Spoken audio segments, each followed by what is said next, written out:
A day without laughter is a day wasted. പുഞ്ചിരിയില്ലാത്ത, ചിരിയില്ലാത്ത ഒരു ദിവസം പാഴായ ദിവസമാണ് എന്ന് ചാർലിൻ ചാപ്ലിന്റെ വാക്കുകളാണ്.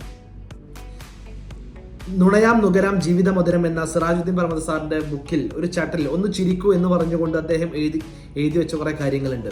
നമ്മൾ പല പ്രയാസങ്ങളിൽ പെട്ടുകൊണ്ട് ചിരിക്കാൻ മറന്നു പോകുന്നു. പുഞ്ചിരി എന്ന് പറയുന്നത് മനുഷ്യന് മാത്രം കിട്ടിയ ഒരു കഴിവാണ്. നമ്മളോട് തന്നെ ആത്മാർത്ഥമായി ചിരിക്കാൻ ശ്രമിക്കുകയാണെങ്കിൽ മറ്റുള്ള ആളുകളോടും ചിരിക്കാൻ നമുക്ക് കഴിയുന്നു. നമ്മൾ മറ്റുള്ള ആളുകളോടൊന്ന് പുഞ്ചിരിക്കുമ്പോൾ അവർ തിരിച്ചും നമ്മളോട് പുഞ്ചിരിക്കുന്നു. അങ്ങനെ അവിടെയുള്ള സാമൂഹിക ബന്ധങ്ങളും ആളുകൾ തമ്മിലുള്ള ബന്ധങ്ങളും വർദ്ധിക്കുന്നു.